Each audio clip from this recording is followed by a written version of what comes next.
another edition of the Daily Racing Form, a weekend preview right here on SportsGrid. I am Gino Bacola alongside Scott Shapiro. And Scott, we're always previewing the big horse races every weekend, but this weekend is a big weekend in the world of sports. We had the NFL kickoff last night on Thursday, and this weekend, Sunday, is the first weekend. Such a great time, too, because whether you're a gambler, a fantasy football player, or a fan, everybody's got a chance. Everybody's hopeful week one. Your season is not over yet. And Daily Racing Form has up to $5,000 in offers you can claim from Sportsbook. They give you different reviews. They let you know based on the state that you're in, which Sportsbook you can use, maybe how the way you play and what wagers you make. Scott, I know you and I have talked about many football games through the years.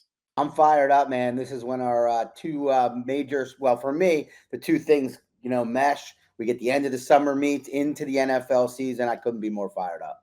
Oh, on this episode of the weekend preview, we're going to preview a big race over at Kentucky Downs. They have huge money up for grabs in a very short meet at Kentucky. Then we'll get into Del Mar for the final segments because it's actually closing weekend there. They have some good graded stakes action at Del Mar. But a lot of ground to cover, Scott, in this Kentucky Turf Cup. $2.5 million up for grabs, 1.5 miles on the turf course. Devon Propos is a horse that we start out with. Is now going to move into the Safi Joseph Jr. barn. This is a trainer who's very good with new acquisitions. I've been a personal fan of this horse. I've chased him a few times. He's quirky. He's a horse who's a big long shot here. I think he's probably like his ceiling might be the bottom of the exotics in this particular spot, though. Positive distance, not an issue for this horse. Inside draw, you mentioned Safi, good with horses he takes over. Only 3 works coming in. This is a pretty ambitious spot. El Razine is the next one. The blinkers come off for the 2. It's a horse who doesn't have a whole lot of early speed. A positive, when you lure Irad Ortiz Jr., one of the top riders in the game, that always has to be looked at as a positive. I just don't know if this particular race sets up all that well for him. If he's a horse who needs a little speed to run at. So distance shouldn't be an issue, but he doesn't seem like he's coming into the race in the best form. Yeah, the equipment change. First time the blinkers are coming off since his maiden breaking performance. So not necessarily what I want to see, but like you said, when you get Irad in an inside trip, third off the layoff, those are a lot of positives. Tawny Port finished second most recently. That was just a week ago over this course at Kentucky, but it was like a non-threatening second. Scott, we can see really late in this race when a lot of the other horses are just getting really tired at about the 2-mile mark, he kind of passes, the second, third, fourth, and fifth horses here, and he gets up for second. I don't really know what to think of him because he is 0 for his last 13. I don't want to speak for you. I'd get tired at the 2-mile mark as well, yeah, probably absolutely. long before that. But that's that mile. That was, I know it was $1 million race, but an underwhelming field. This is a tougher group. I think this is a horse that's seen better days. He was an Ohio Derby winner at the age of 3. Vote no. Got the lead early most recently. Not really a speed horse, though, Scott. A horse who's probably wanting to come from off the pace a little bit. He just seems like he's in a tough spot here. He looks a bit overmatched on paper. Yeah, he's done well stretching out to new distances and further distances for Kelsey Danner. He has more speed than it might look on paper because he used to race in shorter races. But again, he'll probably be in that second tier. He will have an aggressive rider in Luis Saez aboard for the first time. The next horse is probably as close to the horse to beat in this type of a race as possible. Maybe in that top 2 or 3. Mercante, really sharp, really honest. He's a multiple graded stakes winner. And most recently, he finished 4th in a race going a mile. He had missed a little bit of training coming into that race, Scott. And you and I talked about this yesterday. You pointed out, too, it was probably a little shorter than what's best for him as well. Yeah, the mile distance, he didn't get right into the race. He wasn't far off the pace, but he's usually right up and on it. In fact, it looks like almost a situation where he could take the lead. Looks like that again in here, Gino. If he really did need the last race off that little bit of time off, he really does fit well in here. I guess the one question is, did maybe he run his best? And now coming back off the layoff might not be his best self. Graham Sonata actually won this race last year, and he is a multiple graded stakes winner. He comes off a pretty good effort, too, when he was second in the Arlington Million. But if you're just watching that race back, he wins, and the runner to the outside, or he runs second, and Fort Washington wins. And Grand Sonata got a much better trip. He was able to save all the ground and move through the inside. Fort Washington actually had the tougher trip. He had to go wide, and he still was able to beat Grand Sonata. Grand Sonata, last year's winner in this race, was 15-1 there. We won't even get half that price in here. But I guess if you're looking for positives, other than that he obviously fits on paper, he's never been worse than second in 2 starts over this surface. Utah Beach is a multiple graded stakes winner. He has a couple races on speed figures that would actually fit with the group like this, Scott, but it does feel like this is probably tougher than any group that he's beat so far. So I kind of go back and forth with him. Yeah, he's an honest horse and had a real good spring this year with a couple of big wins in Kentucky at the 1.5 mile distance. His last race off the layoff was a grade 1, the Sword Dancer, so better competition there. He was 3 wide into the first turn there. I think he makes sense underneath as he gets a good fit in Joel Rosario, very good over this course. Yeah, and then we move to the outside 4. Honestly, any of these really wouldn't shock me that much. Old Crazy Bones coming off a pretty good runner-up effort right behind Anglophile. So those two, the 8 and the 9, both come out of the same race. They ran second and third. Anglophile made an early move and opened up a little bit, ends up getting nailed, but still ran pretty well. And Old Crazy Bone had a different kind of trip, was full of run, was kind of looking for room, and came flying late and just missed. I can understand taking positives from either of those horses, Scott, coming into this race. Old Crazy Bone will probably be a little bit more of a price in here. Let's start with him. Yeah, Old Crazy Bone, I think, might be a little closer to the pace than he was in the last race. Was 3 wide into that first turn there. He had a favorable flow, but no other real favorable situations, if you will, in that race for him. Mike Maker, second off the claim. He is tough when he spends 6 figures or such for these types of horses and moves them into these 1.5 mile races. You know, initially I kind of looked at Anglophile and I was dismissing some of the overall form. And then a very sharp handicapper that I know yesterday I was speaking with liked Anglophile a little bit. So I took a second look at Anglophile. And Scott, honestly, when you go through race by race, that form is pretty good. And that sharp handicapper I was talking about was you, my friend. You like this horse a little bit. I do. I think, I'm going to end up picking him on top, as we'll see in a couple of minutes. That might be a bit of a reach since he hasn't won many races of late, but I think it's a race where there's horses to fade that are going to take money and key around this horse in the exotics and use him on top, of course. Declan Cannon, I think, is the one that fits him best, even though he might not be as big of a name. We move to the number 10, Corruption. He's a very important horse in this race because win or lose, he looks like one of the major speed horses in here, Scott. And I think intent-wise, they will probably put him on the lead because that's just where he's done his best work. The race we're watching right here is a really easy win for him. I mean, he's supposed to do this. This is a field that he's much better than. When you watch him face graded stakes company, he's faced some tough horses. He was 4th in the Manhattan, and that race has come back strong. He's been in good form. He's won 5 of his last 7. I think the race probably goes through him up front early on, and we'll see how far he can go if he gets pushed. I think that'll kind of determine where he ultimately finishes here. I upgraded this horse after speaking with you yesterday. I think if you look at the pace projector, it might have him sitting second. I think he's going to be the one on the lead coming in the race in really good form, even though he was in for just $35K, available for sale in January. We move to the 11, Fort Washington, who is a 6-year-old who's now just getting better. Scott, you and I were talking about how as we're getting older, we're not getting better, but Fort Washington certainly is getting better. He comes off of like a career best race when you're looking at some of his speed figures, and he wins the Arlington Million for a trainer who is a very patient trainer. He lets his horses to dictate when they're feeling well, when they're at their best. And so I love seeing Fort Washington in this form. He might be a play against on the win end in here to me, Scott, though, because he's really not proven going this distance. He's been best going shorter, and he doesn't have a whole lot of early speed. So he sort of needs things to set up for him. Right. I'm worried about the setup not being there for him. He hasn't won in either of his 2 starts over this course, which is definitely important. It's a unique configuration. Love the horse, but I don't love him today or Saturday. We move to selections, Scott. You and I are both looking for a little bit of value, but I think we both felt like Mercante was probably one of the real solid horses that's going to show up and run well. So for me, 10, 8, 5, 11. And for Scott, throwing some value with Anglophile on top. Don't go anywhere, folks. We're going to head over to Del Mar, a couple graded stakes races where the turf meets the surf.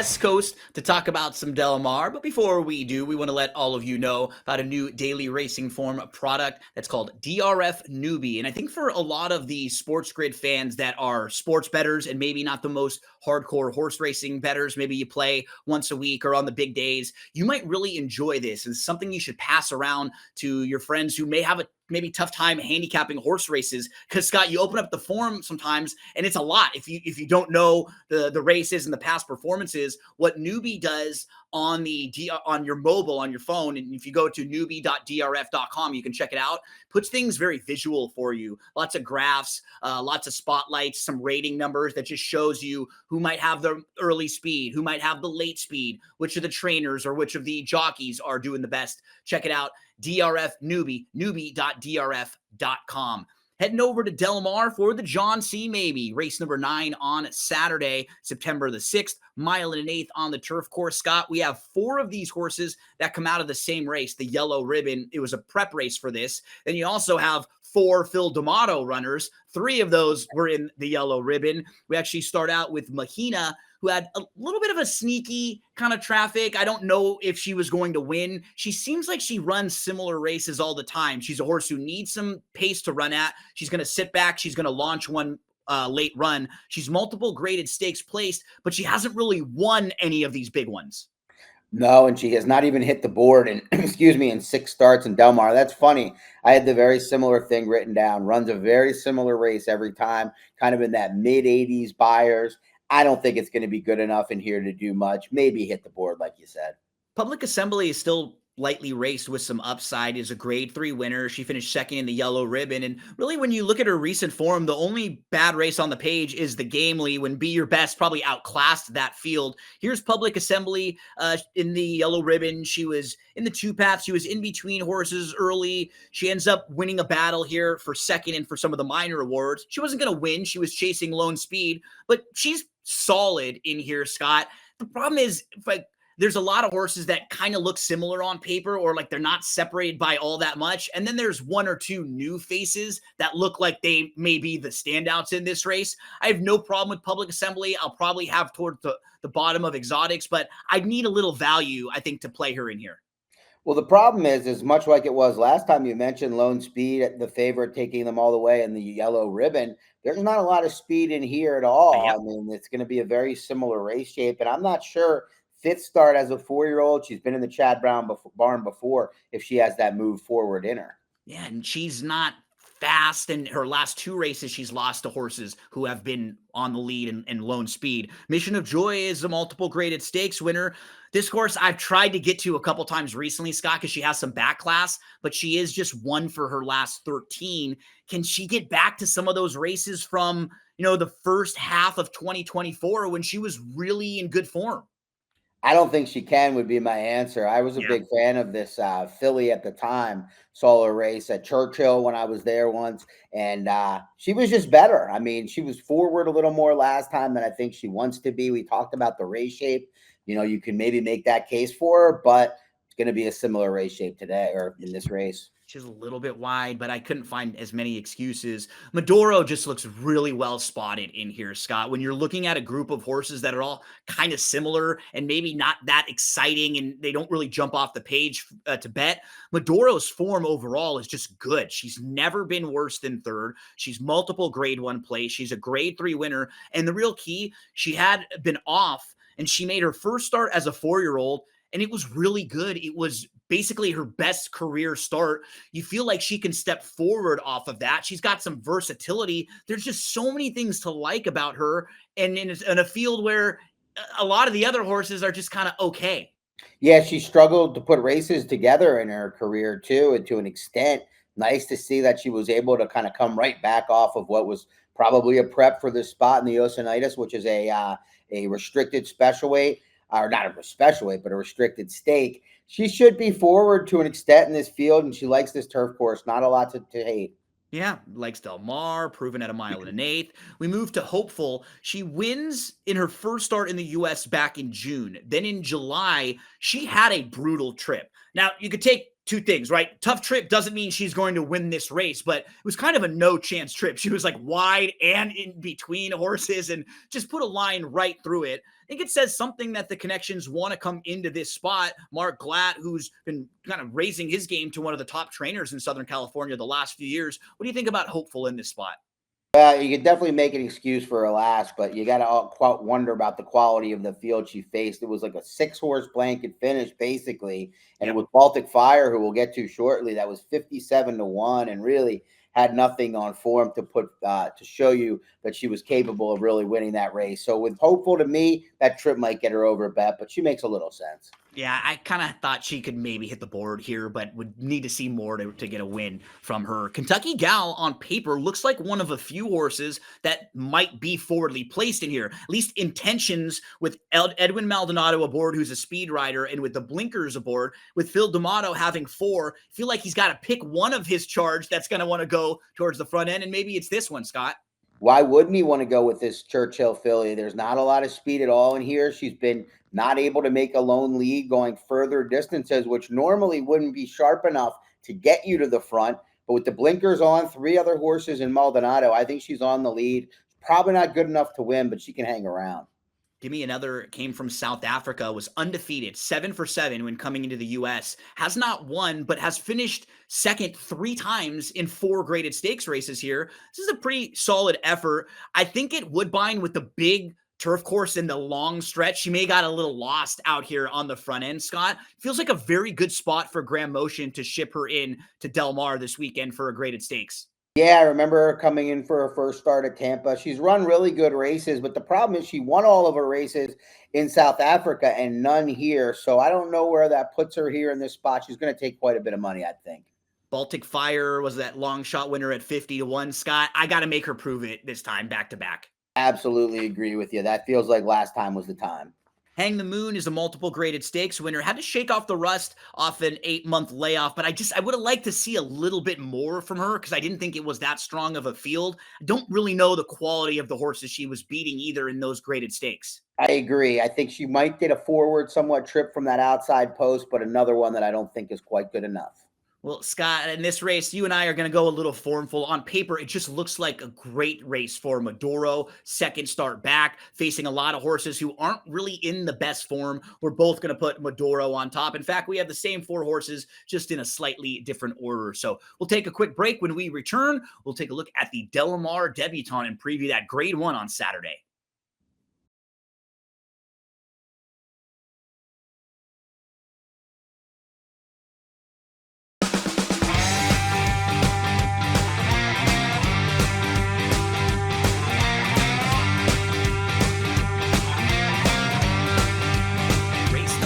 On Saturday at Del Mar is the grade 1 Del Mar Debutante. Scott, what is always exciting about these races is getting to see horses that are future stars of the sport. These are for the 2-year-old fillies and horses that you may be seeing run in the Kentucky Oaks next year.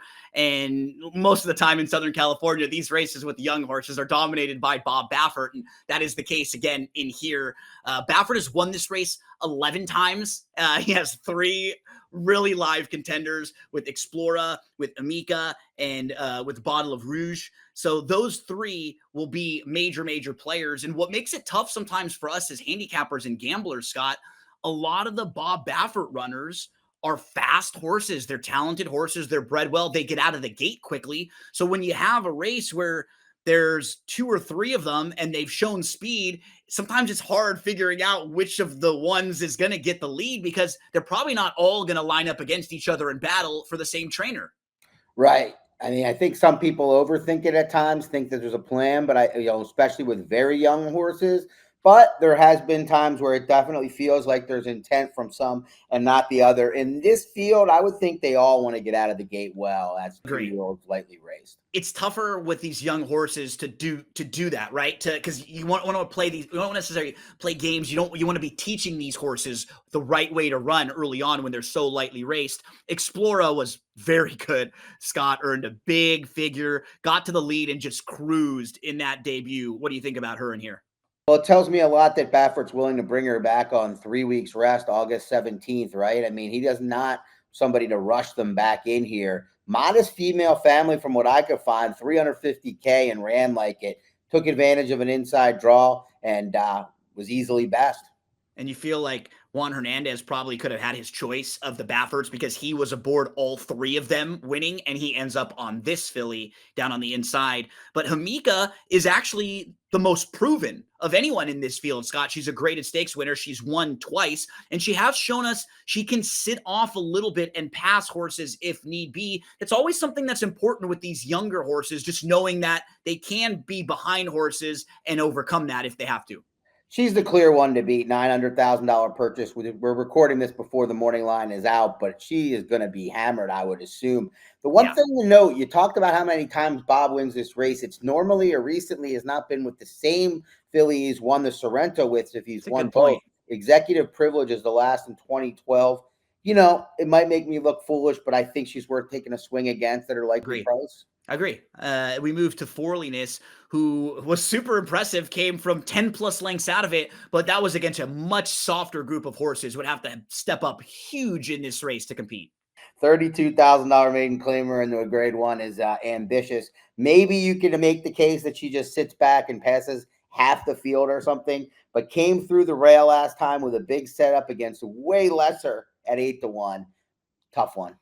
The 4 Grandma Mary comes out of the very same race with Bourbon and Ginger, the number 7 in here. I thought they both ran pretty well. Bourbon and Ginger was involved in the pace a little earlier on, was battling, and then the horse that you see kind of angling out, that's Grandma Mary. Grandma Mary looks a little bit green and will add the blinkers. I think that will help for her. But I could take either one of these horses and take some positives coming out of that race, Scott. The 4 Grandma Mary, what I do like also, she showed she can sit behind horses and kind of loom up. She might get a setup in here. Yeah, she adds the blinkers, so we'll see if that's the plan or not. She had a huge gallop out in that race. This is a full sister. This is the third time the Ruiz family or Ruiz Racing has kind of bred the same filly. Neither of them have been quite where they'll have. This one will have to be competitive here. Bottle of Rouge had a good start most recently and was able to just crush and win by 6. And what's nice is that she won at 6.5 furlongs, so she's actually has a victory going farther than anybody in this field has, Scott. She's bred to want to go even further. She's bred to want to be 2 turns, but I would still say based on the money she took at Santa Anita, maybe that's a bad read that she's considered the lesser of the Baffert in this spot. But that's been a faulty way of going about things in the past. We've heard the other Baffert has won this race a lot. We have Ala Wally for Mark Glatt, who won first time out and did it very professionally, sat nicely, moved, didn't get the big kind of speed figures that some of the others have in here, more workmanlike, but I don't really have anything to knock. It's just that this is a tough group. Well, they ran early in the meet and they clearly were pointing for this spot, was able to relax. Those are the positives for this one. Bourbon and Ginger rounds things out. She's bred to want to go even longer. She's a half to a grade 2 winner named Life Talk, who won at 1 1/8 miles, Scott. I thought her debut was very good. She sat just off and she was able to hold off that late challenge we saw. You like her a little bit in here. I do. Mandela, very good when he wins with 2-year-olds first out of the box. Tamara and Copian, a couple of the other recent ones. So you can take a look at our selections, and hopefully we lead you in the right direction. You're going to want to take those winnings and parlay them right on over to Sunday NFL. Make sure to claim all those sportsbook bonuses, up to $5,000 you can claim when you check out the sports betting section at DRF.com. Good luck this weekend.